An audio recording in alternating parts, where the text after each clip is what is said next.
Suddenly, the Japanese guards bring Hewitt to the yard, tie him up, and beat him for everyone to see. The Japanese guard blames the American prisoners for being cowards and not stopping Hewitt from escaping. Thus, he will pay the price of death for his actions.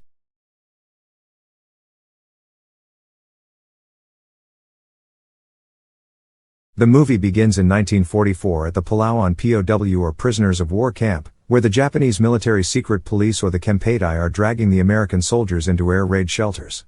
Major Nagai, the head of the Kempeitai, receives the memo to annihilate all prisoners of war. With this order, they brutally kill the American soldiers by barricading the entries of the air raid shelters using oil tanks and setting them on fire. A few American soldiers manage to escape from the barricade. Still, without mercy, the Japanese soldiers shoot them, killing each of them. The following year of January 1945, on the first day at the 6th Army Headquarters, Calacio, Luzon, Philippines, Captain Prince, the captain of the 6th Ranger Battalion, finalizes the overlays and looks for his commanding officer Lieutenant Colonel Mucci, which he finds playing poker and hands him the overlays. Later that day, Mucci meets General Kruger and introduces him to Colonel White and Major Lapham, the stay-behinds from the Bataan campaign running guerrilla units at north-central Luzon. They work hand in hand with the guerrillas as their primary source of intel. Lapham tells them that 500 American soldiers are survivors of the Bataan Death March at the Cabanatuan POW camp and are set to be killed at the hands of the Japanese, similar to the incident at Palawan POW camp. General Kruger orders Mucci to develop a plan by morning, which he will decide later. Then, Mucci instructs Prince to create the plan to raid the Cabanatuan POW camp, which Prince will lead. They then meet with other officers to discuss the photographic intel of the camp. Still, Prince is having difficulty determining how many men they will send based on the unspecific photograph of the camp. Still, Mucci insists that they should get it done immediately. At the Cabanatuan POW camp, 2 POWs are digging graves in the graveyard of the spacious camp yard. They are talking about Hewitt, who tried to escape from the camp, but they are most certain that the Japanese will catch him. Meanwhile, Captain Redding is harvesting beetroots from the farm. He sneaks a beetroot inside his hat and brings it to Major Gibson suffering from malaria. Lieutenant Cohen enters the room and brings the news that General Douglas MacArthur has conquered the Philippine Southern Islands and landed in Luzon.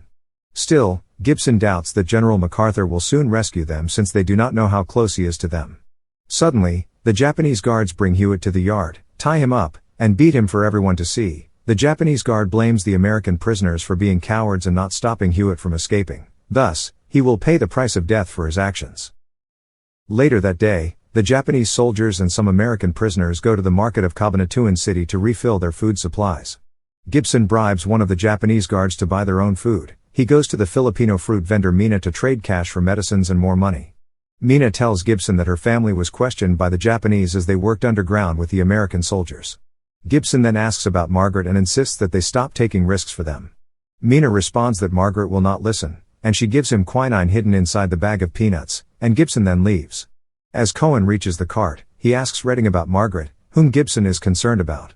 Redding explains that Margaret is an American nurse married to Gibson's commanding officer, who died of malaria. She is currently in Manila working for the underground and smuggling all the medicines in the camp.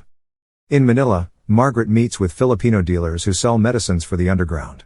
The Filipino man demands more money for quinine since only limited supplies exist. Margaret agrees to get more money and hurriedly leaves, for she senses they are in a setup. She starts the car and leaves with Cora while her 2 men companions shoot at the dealers and the Japanese guards and successfully escape from them. Back at the 6th Army Headquarters, Mucci briefs his best trained men but least proven battalion in the army, entrusting them with his life as he accompanies them on their upcoming mission to rescue 500 POWs from the Cabanatuan camp, proceeding with Prince's plan, which the general liked. That night, First Sergeant Top visits Prince in his tent, insisting that he will need him on the mission as someone with experience in combat since the men that Mucci will send are bachelors and inexperienced. Top effectively convinces Prince to take him. On the second day, the 6th Ranger Battalion under Mucci left the 6th Army Headquarters with little information about the enemy but with only the orders to liberate the POWs at the Cabanatuan camp. Meanwhile, at the Cabanatuan POW camp, every last Japanese soldier has left, leaving the POWs alone, thus prodding Redding to break the locks of their fences, untying the corpse of Hewitt, and leading the other men to the canteen to eat leftover food. Gibson then unlocks the storeroom, and to his surprise, it is revealed that numerous food supplies are deliberately withheld to starve them. Hence, each man takes food for himself and others. At the Japanese-controlled territory, Mucci's men are searching the area for any traces of the enemy, which they find that they left a few hours ago. As they continue in the area, They come across the Kempeitai going in the direction of the Cabanatuan camp, and they follow them. Back in Manila, in church, Margaret and the Filipino underground members are discussing the concerning suspicions circulating about them. Margaret insists that if they are fearful for their lives, they are free to leave, and she won't hold it against them, but the members choose to stay. After the meeting, Mina catches up with Margaret, telling her about Gibson's condition and that she will continue to help Margaret. Back at the Cabanatuan POW camp, Redding is teasing Gibson about Margaret. At the same time, they relax without the threat of the Japanese surrounding them. Still, it soon ended when the Kempeitai reached their camp, shooting one of them and ordering them back to their fences. Nagai orders the presence of Gibson as the senior commander of the battalion of the 31st Infantry and shows him the hidden messages they found from their barracks, messages that are smuggled into camp, giving them the hope of MacArthur's soon return, which Nagai confirms to be accurate, as the American forces will quickly recapture the Philippines within a few weeks. Nagai offers a condition to Gibson to help him keep order in camp to make their stay tolerable. But if anyone escapes, he will kill 10 people in that person's stead. Nagai continues asking if Gibson has a reason to survive the war, and he replies that he would like to stay to witness their surrender. That night at Rizal Bridge, the 6th Ranger Battalion is 2 hours behind the plan as they sneak under the bridge from the ongoing convoy of the Japanese army. Suddenly, a Japanese soldier stops by the bridge and goes down the river near the Rangers to get water. As the Japanese ascend back to the vehicle, one of the Rangers makes a sound that eventually leads to the killing of the Japanese, and they hurriedly escape. On the third day at the Cabanatuan camp, Gibson lays in his bed delirious, suffering a malignant malaria. At the same time, Redding stays as his aide, encouraging him to pull himself together. Meanwhile, at a hospital in Manila, Margaret secretly continues to smuggle medicine from the hospital, but inevitably, the Japanese soldiers raid the hospital, bringing everyone outside. As they stand in line, an unknown whistleblower points out the nurses working for the underground where Cora is killed. Margaret is shocked by the incident and proceeds to meet with Mina to give her the quinine, but she reveals that she is being followed by a man. Margaret helps her escape, and an unknown man grows suspicious of Margaret. When the 6th Rangers reached Balansarin, they found the grieving Filipino villagers along with the guerrillas, where the incident happened yesterday when the Japanese soldiers attacked the village, killing the Filipinos for helping the guerrillas.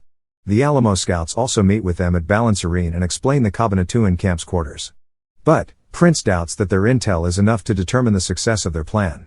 Muchi disagrees and demands no more delays. Prince speaks with the guerrilla leader Pajota to discuss the plan with him. Pajota tells him that they have long planned to save the POWs from camp but did not do so since they could not care for them since most of them were sick and crippled. He then suggests that he will bring enough carabao carts to carry 500 POWs to be prepared in 24 hours but should relocate them to a safer village in Platero. Back in Manila, Yamada, with the Japanese guards, arrest Margaret from her apartment to interrogate her. She denies all the allegations, and they send her to prison. On the other hand, at the Cabanatuan camp, the POWs are ordered to dig air raid shelters in the yard when suddenly Nagai receives a letter from Manila.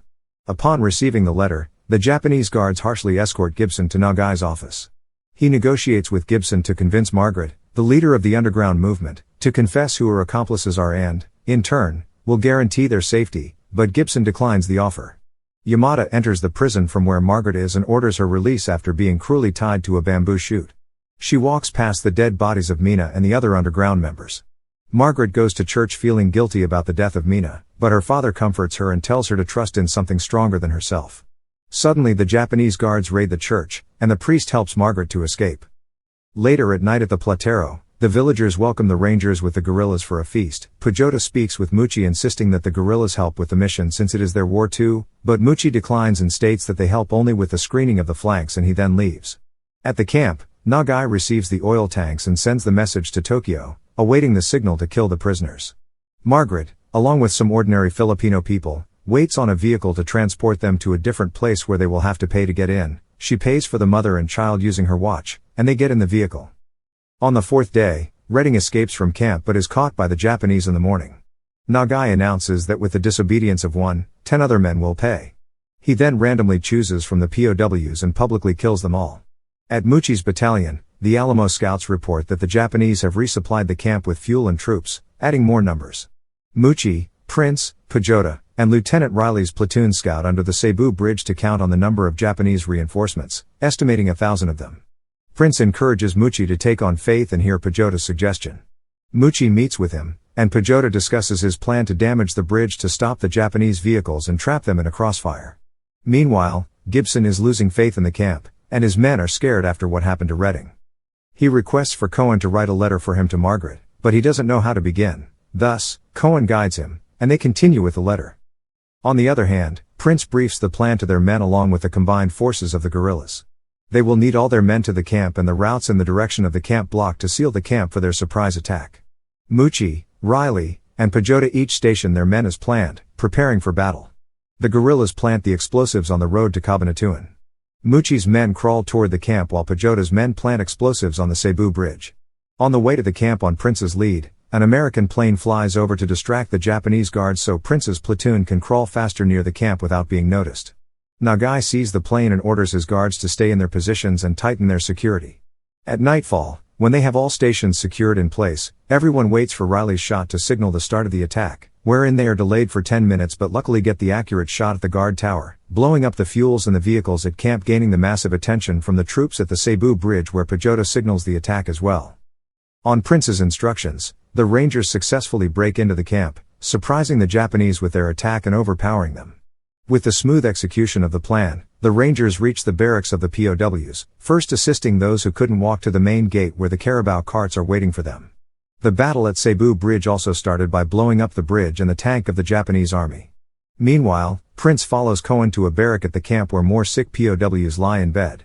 Prince convinces Cohen to call other Rangers to carry the men in the room and that Prince will carry Gibson himself. Hundreds of POWs escape from their barracks, escorted by Prince's men heading to the main gate. Nagai survives the attack. He reaches the mortar and blows explosives at the main entrance. Top, with Daly, spots Nagai and tries to hold him down. Nagai faces head-on with Top and kills Nagai, being fatally injured as well. The Rangers successfully release the POWs from the camp with 2 casualties and 1 fatally injured. As Prince searches the camp and finds none left, he fires his red star cluster signaling the end of their raid. On the 5th day, at Talavera, the American front line, Margaret asks around for Gibson, where she meets Cohen, and he leads her to the corpse of Gibson. Margaret breaks down seeing Gibson's lifeless body. Cohen then gives her Gibson's letter, and she reads the meaningful message of his longingness and appreciation for her commitment to bringing hope to the POWs.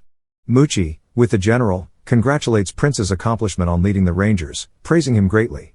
The movie ends with the following narration of credits to the real-life heroes portrayed in the film. Lieutenant Colonel Henry Mucci is awarded the Distinguished Service Cross for Valor along with Captain Prince. Margaret Utinsky is also awarded the Medal of Freedom for outstanding heroism and fortitude. The raid on Cabanatuan camp continues to be recognized as the most successful rescue mission in U.S. military history. Thank you for watching. Subscribe for more videos like this to help the channel out. Have a nice day.